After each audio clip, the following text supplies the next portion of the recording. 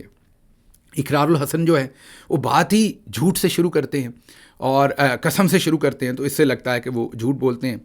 اور اب آپ میں سے بہت سارے لوگ سوچ رہے ہوں گے معذرت, آپ میں سے بہت سارے لوگ سوچ رہے ہوں گے کہ اقرار الحسن کیا کامیاب ہوں گے. اقرار کو بھی پتہ ہے کہ وہ کامیاب نہیں ہو سکتے, وہ ایک سیاسی جوکر ہو سکتے ہیں, اس سے زیادہ معذرت کے ساتھ کچھ نہیں ہو سکتے. ان کو پھر کیوں لائیں؟ ان کو اس لیے لائیں کہ چلیں کوئی 5%, 7%, 2%, 3% نوجوانوں کو کہیں گے کہ آپ کو MNA بناؤں گا. یہ جھانسا دیں گے کہ میں جنرلز کے قریب ہوں. جو نوجوان ویلے ہیں, نوکری نہیں مل رہی, وہ کہہ رہے ہوں گے کہ یار ہو سکتا فارم 47 پر مجھے MNA بنا ہی دیں. تو ایسے نوجوان ان کی اشکل میں آ جائیں گے اور وہ PTI کی سپورٹ بند کر دیں گے. تو اس کو ایک ڈسرپٹر کے طور پر, ایک صرف شور مچانے والے کے طور پر ان کو لانچ کیا گیا ہے.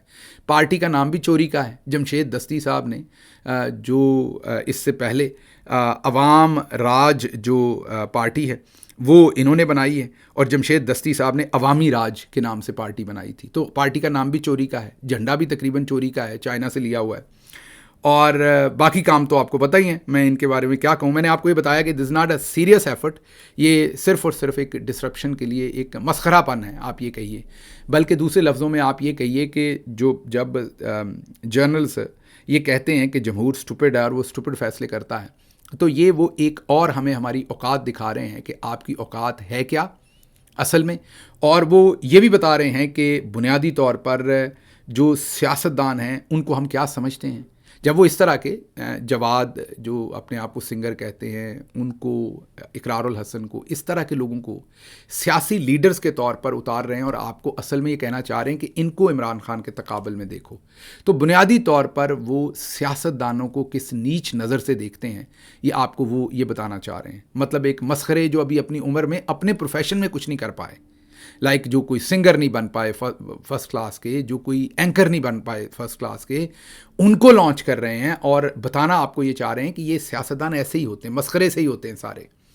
میں مین لیڈرز کی بات کر رہا ہوں, تو ان کو بھی آپ اسی طرح کا سمجھے اور ان کے پیچھے لگ جائیں. تو یہ وہ جو جمہور کو رسپیکٹ نہ کرنے کا پیٹرن ہے ہمارے فوجی جنرلز کا, یہ اس کی ڈپکشن ہے. تو بہرحال اقرار الحسن صاحب کو ان کی جو تخلیقی اور انقلابی صلاحیتیں ہیں اس کا اب انہیں جلدی ہی مجھے لگتا ہے کہ بخوبی اندازہ ہو جائے گا اور پتہ چل جائے گا کہ وہ جو آٹا, تیل, دال کا بھاؤ بڑی جلدی سیاست میں پتہ چل جائے گا. نوجوانوں کو ہو سکتا ہے تھوڑی دیر کے لیے بیوقوف بنا لیں, لیکن یہ لیکن وہ آئے بھی اسی مقصد کے لیے. میں نے آپ کو بتایا انہیں بھی پتہ ہے کہ انہوں نے فیل ہونا ہے, جرنلز کو بھی پتہ ہے. وہ صرف ایک ڈسرپشن, ایک شور شرابہ, ایک ڈائیورژن, ایک جیسے ابھی ہم نے بات کی ہے, یہی وہ چاہتے ہیں کہ عاصم منیر پر بات نہ کریں, ان پر بات کریں اور معاملہ کسی اور طرف نکل جائے. اب آخری بات آپ کے سامنے جیسے وعدہ کیا تھا آج کے حمود الرحمان کمیشن رپورٹ کو, تو چیپٹر 2 حمود الرحمان کمیشن کا پیراگراف 8 اس سے ہم شروع کرتے ہیں. جو ہمارے مشرقی پاکستان میں اس وقت کے جو مظالم ہوئے اس کا سیاق و سباق, اور حمود الرحمان کمیشن رپورٹ کے مطابق مارچ 1971 کے پہلے 25 دنوں میں یہ چیپٹر 2 پیراگراف 8. مجھے پتا ہے آج کا ویلاگ جو ہے وہ 30 منٹ سے اوپر جا رہا ہے, میں اس والے حصے کو چھوڑ بھی سکتا ہوں, لیکن میرے خیال میں یہ کور کرنا ضروری ہے. تو آج لمبا ہو گیا, کوشش کریں گے کہ اگلے ویلاگ شارٹ ہی رکھیں. تو بہرحال مارچ 71 کے پہلے 25 دنوں میں باغیوں نے مشرقی پاکستان کے بیشتر شہروں اور علاقوں کا کنٹرول سنبھال لیا تھا. آپ نے یہ ذہن میں رکھنا ہے کہ 1970 کے دسمبر میں الیکشن ہوا تھا اور اس وقت تک کوئی باغی نہیں تھے اور الیکشن لوٹا گیا. الیکشن سے پہلے بھی وہی سارا حرامی پن اس وقت کیا گیا جو آپ کے سامنے ابھی 2024 میں ہوا. اس کے بعد الیکشن جیت گیا شیخ مجیب الرحمان, تو اس کو حکومت نہ دینے کا فیصلہ کیا, تو پھر وہاں پر یہ سب کچھ پیدا ہو گیا. اور آپ سمجھیے کہ دسمبر, جنوری, فیبروری, مارچ تک انہوں نے اسمبلی کا اجلاس نہیں بلایا اور انہیں حکومت ٹرانسفر نہیں کی. تو اس کے بعد وہاں پر مارچ کے پہلے 25 دنوں میں باغیوں نے مشرقی پاکستان کے بیشتر شہروں اور علاقوں کا کنٹرول سنبھال لیا تھا اور وفاقی حکومت کی ریٹ مکمل طور پر مفلوج ہو چکی تھی. اس دوران باغیوں نے بہاریوں, مغربی پاکستانیوں اور پاکستان سے وفادار بنگالیوں کے خلاف شدید کارروائیاں کیں. یہ حمود الرحمان کمیشن رپورٹ میں چیپٹر 2 پیراگراف 8 میں لکھا ہوا ہے. 25 مارچ 1971 کو پاک فوج نے بڑے پیمانے پر فوجی آپریشن شروع کیا. سرچ لائٹ کہتے ہیں اس آپریشن کو. اب اسپیسیفکلی پیراگراف 8 کہہ رہا ہے کہ عام طور پر جو لگائے جانے والے الزامات کے مطابق اس وقت جو سیکیورٹی اہلکار, فوجی اہلکار تھے, ان کی جانب سے بہت سارے مظالم کیے گئے. 25 اور 26 مارچ 1971 کی رات ڈھاکہ میں فوجی کارروائی کے آغاز کے وقت ضرورت سے زیادہ طاقت اور فائر پاور کا استعمال کیا گیا. اچھا, یہاں یہ آپ ذہن میں رکھیے کہ یہ جو حمود الرحمان کمیشن رپورٹ ہے نا, اس میں بہت سخت زبان استعمال ہوئی ہے. آپ مجھے منافق کہہ لیں, جو مرضی کہہ لیں, کئی ایسے لفظ ہیں جو میں اپنی قوم کی فوج, بھلے حرامی پن ہو رہا تھا لیکن میرے سے وہ ایسوسیٹ نہیں میں کر پا رہا. یہ میری دقیانوسی کہیں, یہ میری منافقت کہیں, تو میں تھوڑے مائلڈ لفظوں میں چیزیں آپ کے سامنے رکھ رہا ہوں. بہت سخت لفظ ہیں. اس وقت جو فوجی حکام نے جو چیزیں کی اس میں بہت سخت الفاظ حمود الرحمان کمیشن رپورٹ میں استعمال ہوئے ہیں. تو میں مائلڈر ورژن آپ کے سامنے رکھ رہا ہوں. آپ نے جو کہنا ہے مجھے اس بارے میں کہیں, میرے سے وہ ادا نہیں ہو رہے. اپنے ہی ہم وطنوں کے بارے میں وہ الفاظ کہ ہم نے اتنی گری ہوئی حرکتیں وہاں پر کی. فوجی کارروائی کے بعد ہونے والی سویپنگ آپریشن کی جو ایکٹیویٹی تھی اس کے دوران دیہی علاقوں میں, گاؤں دیہات میں بلا مقصد اور اندھا دھند آتش زنی اور قتل و غارت کی گئی. دانشوروں, ڈاکٹروں, انجینئروں اور دیگر پیشہ ور افراد کا قتل کیا گیا اور اجتماعی قبروں میں دفن کیا گیا, چاہے فوجی کارروائی کے ابتدائی مراحل ہوں یا دسمبر 1971 کے نازک دن ہوں. یہ حمود الرحمان کمیشن رپورٹ لکھ رہا ہے. East Bengal regiment, East Pakistan rifles اور ایسٹ پاکستان پولیس فورس کے بنگالی افسران اور جوانوں کو غیر مسلح کرنے کے دوران یا بغاوت دبانے کے بہانے, یہاں لفظ استعمال ہوا بہانے کے, اس پریٹیکس سے قتل کیا گیا. مشرقی پاکستان سول افسران, تاجروں اور صنعت کاروں کا قتل یا ان کے گھروں سے پرسرار گمشدگیاں جو ماشاء اللہ کے فرائض سر انجام دینے والے فوجی افسران کے ہاتھوں یا ان کے کہنے پر ہوئیں. پاکستانی فوج کے افسران اور جوانوں کی جانب سے بڑی تعداد میں مشرقی پاکستان کی خواتین کی، یہاں میں رک جاؤں گا، میرے سے اگلے الفاظ جو ہیں وہ ادا نہیں ہوں گے، تو اس فقرے کو میں یہیں چھوڑتا ہوں، اگلے لفظ میں ادا نہیں کر سکتا، میرا خیال آپ بھی سمجھ جا چکے ہوں گے کہ کیا ہوا۔ ہندو اقلیت کے افراد کا دانستہ قتل، یہ تمام چیزیں پیراگراف 8 اور چیپٹر 2 میں لکھا ہے کہ یہ سب کچھ کیسے شروع ہوا اور کس طرح کے بہیمانہ حرکتیں وہاں پر ہوئیں، کیسا کام ہوا۔ ویلاگ آج کا لمبا ہوا، معذرت چاہتا ہوں، کچھ دل کی باتیں آپ سے آج کی، کیونکہ آپ لوگ اکثر یہاں کامنٹ لکھتے ہیں کہ آپ یہ بات کم کرتے ہیں، آپ وہ بات کم کرتے ہیں، کئی دفعہ آپ سمجھتے نہیں کہ بات کرنے سے مسئلہ حل نہیں ہونا۔ بار بار عمران خان کی قید تنہائی اگر میں روز کہتا ہوں تو پاکستان میں بھی لوگ کہتے ہیں، یہ تو ہومیوپیتھک بات ہے، یہ تو کہنا بڑا آسان ہے۔ میں ہر ویلاگ کا آغاز کروں گا اور عاصم منیر کا ذکر گول کر جاؤں، میں ہر ویلاگ کے آغاز میں کہوں گا عمران خان صاحب کو آج اتنے دن قید کو ہو گئے ہیں اور ان کو رہا کرنا چاہیے، اور ان کی قید تنہائی ہے اور یہ بہت بری بات ہے۔ یہ تو ہومیوپیتھک ہے، یہ تو سبھی کر رہے ہیں، تو میں کرتے رہ سکتا ہوں ہر روز۔ اصل بلز آئی ہے، بلز ہارن ہے، سینگ سے پکڑنا ہے جو بھینسا ہے، جس نے سب کچھ کیا ہوا ہے، اور وہ آپ سب کو پتا ہے وہ ایک شخصیت ہے۔ تو اپنے آپ کو ایموشنز کے اندر ڈرائیو نہ کیا کریں، اصل جو حقیقت ہے اس میں دیکھیں اور پھر وہاں پرکھیں کہ کتنے لوگ ہیں آپ کے پاس جو واقعی آنکھ میں آنکھ ڈال کے اس وقت بات کر رہے ہیں۔ میں آپ کو دعوے سے کہتا ہوں، بھلے آپ نارسسسٹ سمجھ لیں، آپ میں سے بہت سارے لوگ سمجھ رہے ہوں گے کہ یہ بڑا ہی نارسسسٹ ہے، لیکن کئی دفعہ مجھے خود بھی لگتا ہے اب جو میں حالات دیکھ رہا ہوں کہ شاید ہوں، کیونکہ جب میں دیکھتا ہوں تو شاید ایک یا دو اور لوگ ہوتے ہیں ساتھ کھڑے ہوئے، اور کوئی ہوتا ہی نہیں۔ آپ اسے بدقسمتی کہیں یا اسے کچھ اور کہیں، وہ آپ کی مرضی ہے۔ مجھے یہاں سے اجازت دیجیے، اللہ آپ کا حامی و ناصر ہو۔ پاکستان زندہ باد۔